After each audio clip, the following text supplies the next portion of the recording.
Hey, what is up, everybody? This is Steve Breach coming to you here today. I talked about this for a second in my last video when I did a unboxing of the Austin 316 Uncensored DVD the other day.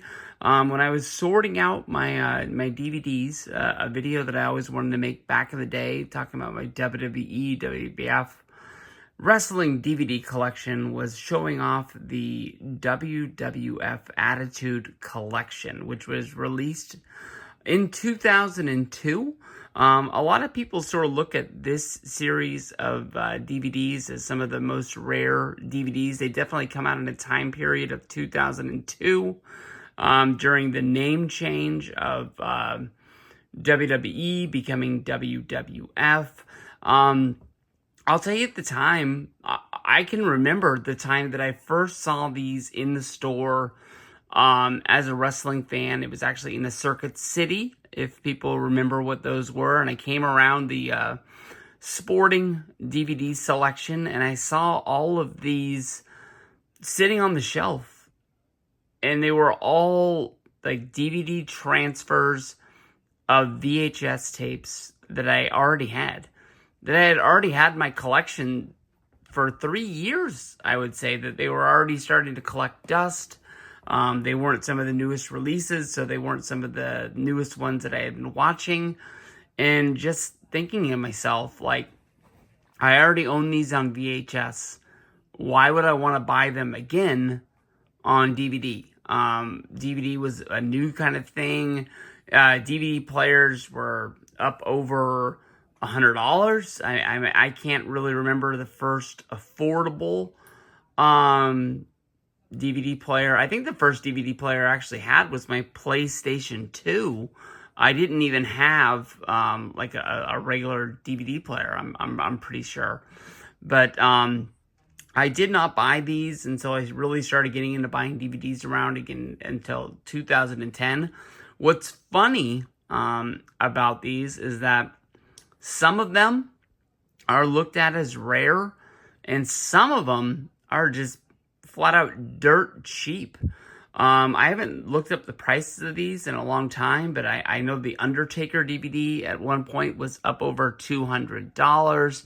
I know like Three Faces of Foley, The Rock, Know Your Role, definitely the Survivor Series and the Wrestlemania one. You might pay a little bit more with shipping, but they sell for like around $10. So I don't really know what makes certain ones more rare or more collectible than others. I was at a point where I wanted to have all of the WWE DVDs, so I ended up buying them all. But here they are here. There's 12 in all. I've seen online that there actually is a box set that you can purchase. I think that was just Silver Vision, the ones that were sold over in the UK, but I'm sure some people have imported them in. First one that we're going to look at here is Unforgiven, In Your House. This is a 1998 pay-per-view. It's basically doesn't have a name on it, but this was an In Your House. This was like a throwaway monthly pay-per-view. As you can see there on the front, you've got Undertaker versus Kane.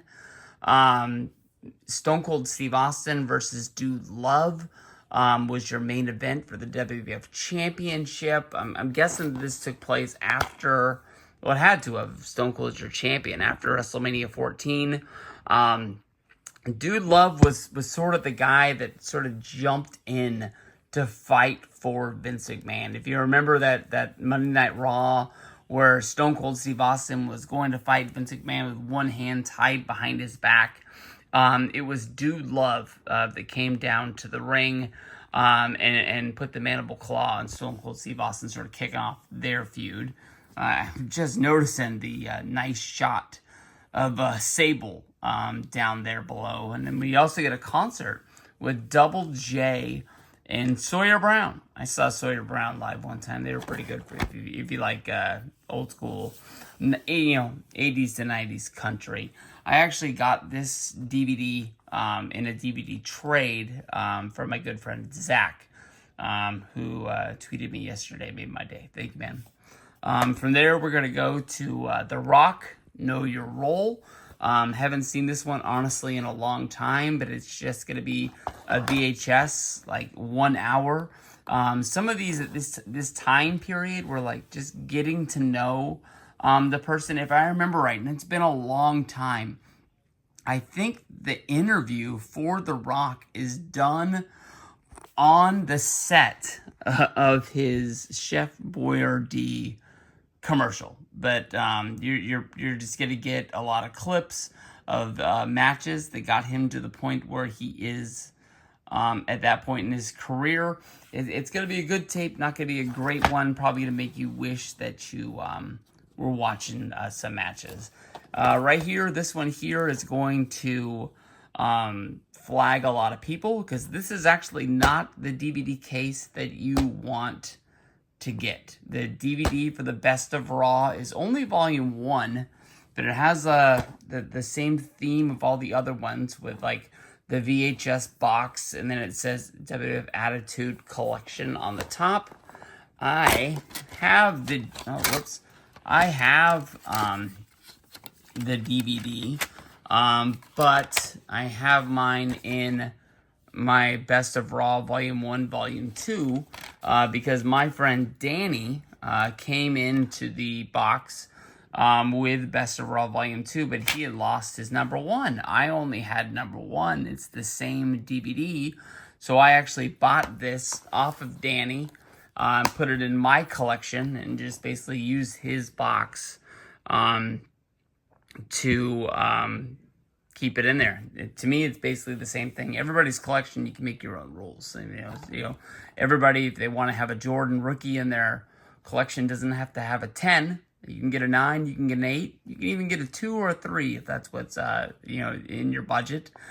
This is the Best of Raw that I have, but everything's intact and still in there. I think, if I remember right, I think the cover is actually behind here, but I only had one hand at the time. From there, we're going to go to Eve of Destruction. This was a USA. I'm pretty damn sure this thing happened on New Year's Eve, and it was like the best of 1999 WWF. It was like a 1 hour special. There was, I can remember news that there was a pretty strong rumor that they were going to actually have Taz from ECW debut on this show, walking out as the clock struck midnight, because that's when his contract was going to come into play. I don't know if there's any truth to that or not, but if you loved WWF 1999, this is the set for you. It's just kind of weird that they would re-release this in 2002. But here's that right there. 99 was a good year because that was like the coming out of Triple H into being a main eventer. That was one of the reasons I really loved that year. From there, we're going to go to Three Faces of Foley, a really, really good VHS. Really good, sort of like 1 hour special on the guy. Mankind, Dude Love, Cactus Jack. This is honestly the one that you would want to have in your collection.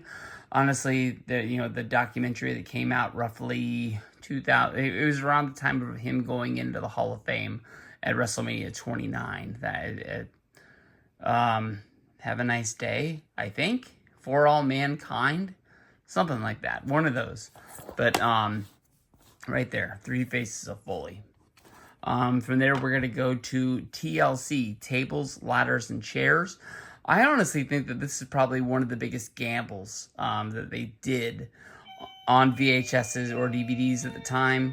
But we'll get to that in just one sec. All right, and we're back.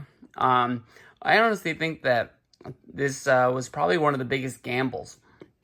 These guys were all big stars. The Dudleys had come in from ECW, Edge and Christian. Matt Hardy and Jeff Hardy were really rising in the ranks.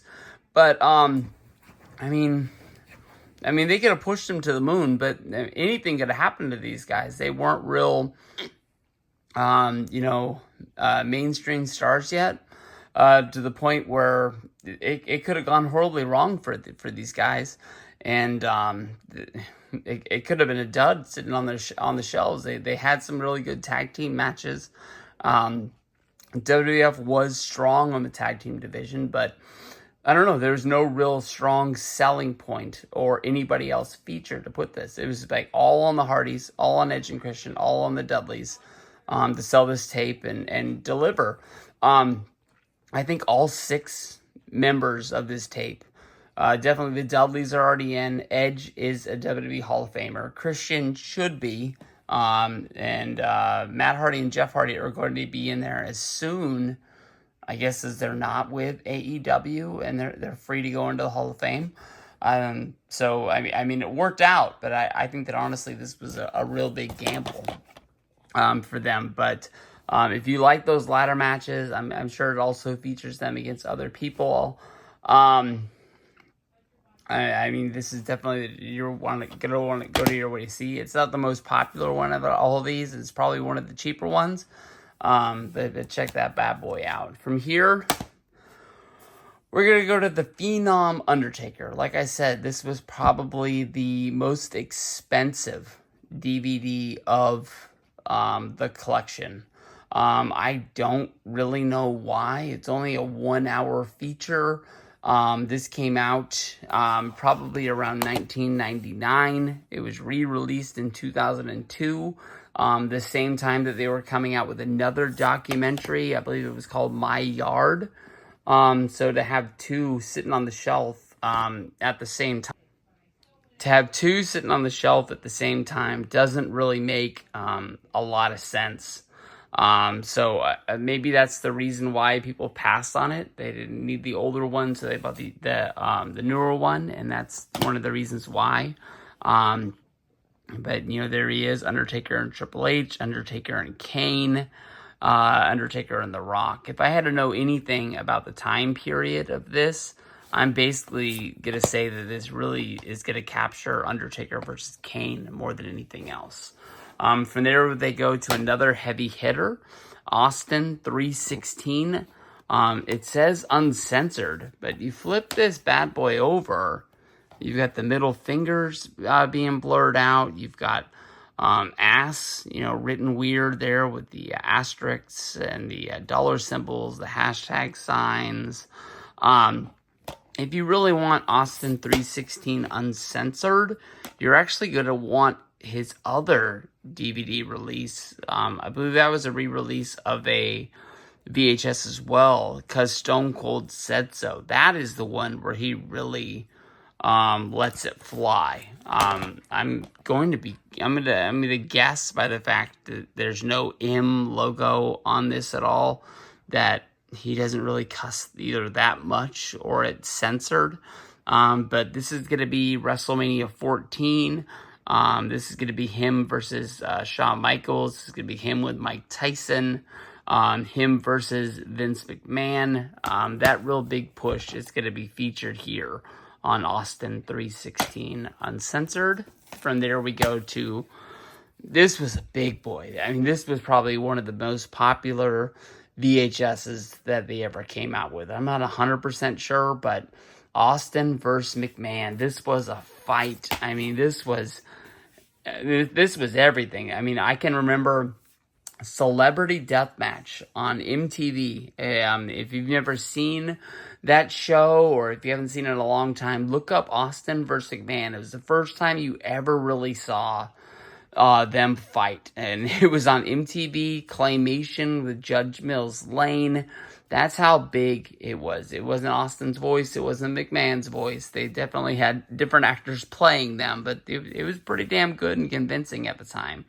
But this is going to cover everything from when Stone Cold first started mixing it up with Vince, and Vince thought that he wasn't, playing the company line, and he wouldn't make a good champion, to the fact that him getting the belt and Vince doing almost anything to save embarrassment of the WWF and get that title off of him. One of the biggest main storylines, the way they cashed in on the heat that Vince got after the whole Brett thing, just awesome. Just really, really cool. From there, we're going to go to the best of WrestleMania, 1 through 14. There's really not a lot to say about this. You got Undertaker versus Kane, Stone Cold versus Bret. You've got Warrior versus Hogan. The ladder match, Razor versus Shawn, Lawrence Taylor versus Bam Bam. There's Mr. T is that Roddy Piper or Paul Orndorff? I can't tell. And then you've got Hogan and Andre. It's funny. I think that they put that picture on there of Andre squashing Hogan because of the fact that Hogan was working for WCW at the time. That's just me. I'm not 100% sure, but they've also got him getting the better of the Warrior up there at the top. But, you've got a cool picture of all the VHS releases from all back in the day. Lots of big names featured on here, but let's tell you the truth. I mean, if anything that happened in 1 through 14, I can tell you what it was.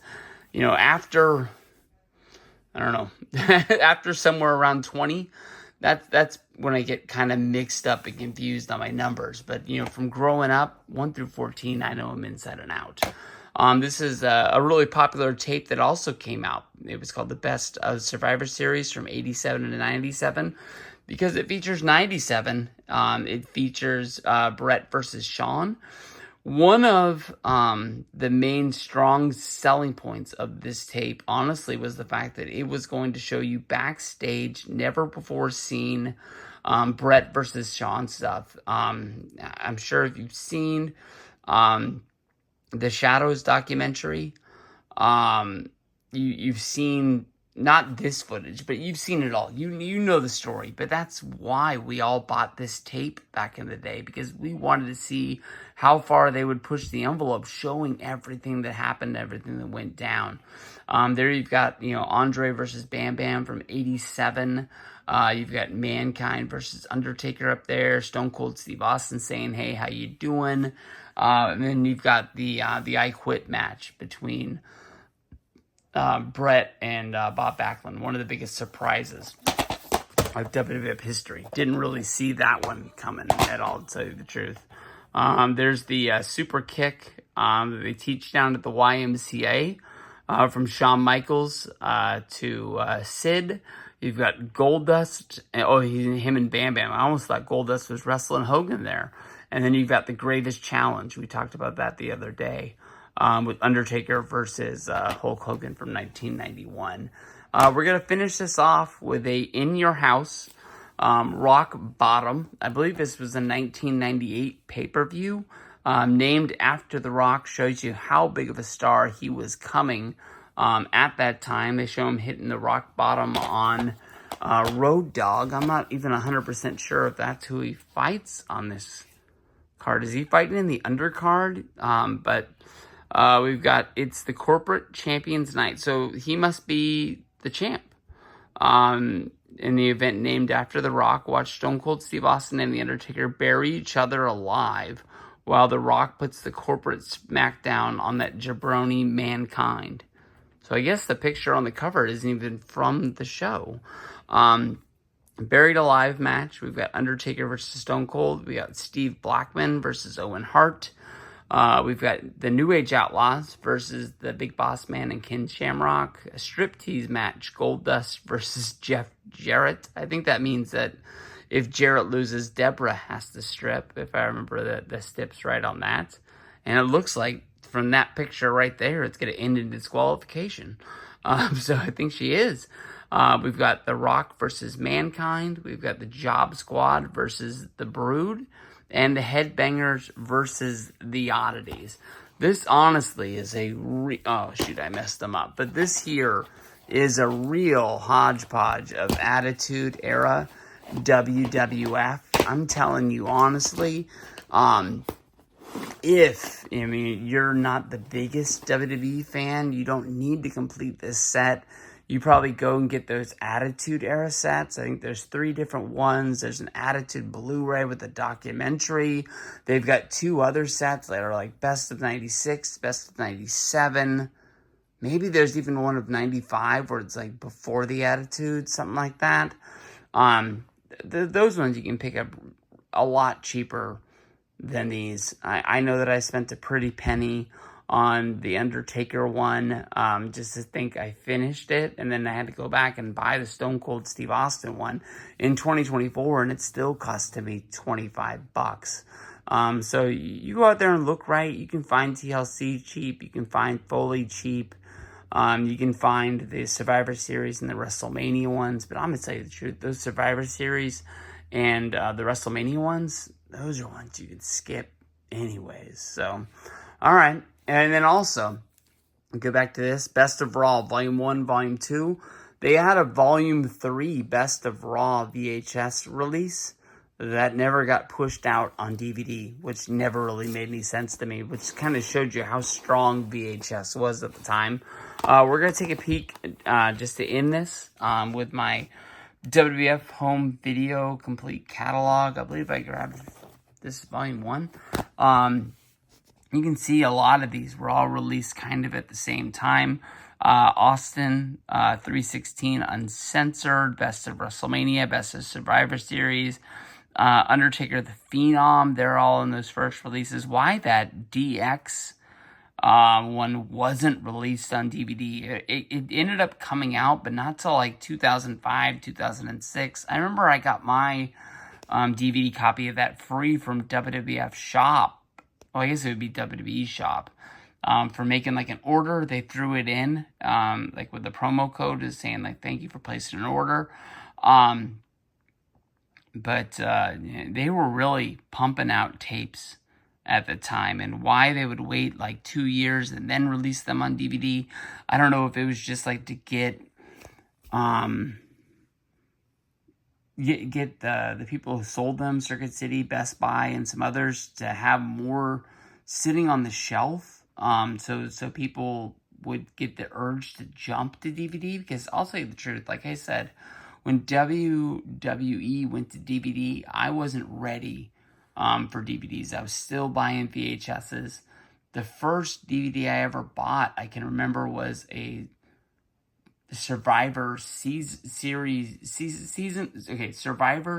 Season 1 Best Of. It wasn't even like the whole season, because it was only one disc, but it was like supposed to show you stuff like behind the scenes and things like that, and stuff that wasn't actually on the show. I was hooked. I really liked it. I haven't seen it in a long time. I don't have any more, but that was actually my first one. First movie was Angels. The one with Drew Barrymore, Cameron Diaz, Lucy Liu. I can't remember what the first name is, but it's something's Angels. And I don't really remember my first wrestling DVD that I ever picked up. But right here, I mean, most people, this is the staple of what they want to pick up. I'm telling you the truth. There's some hits in here and there's some misses. I wouldn't say that these are the first ones you need to pick up for the price. But that is your WWF Attitude Collection. Peace out, guys.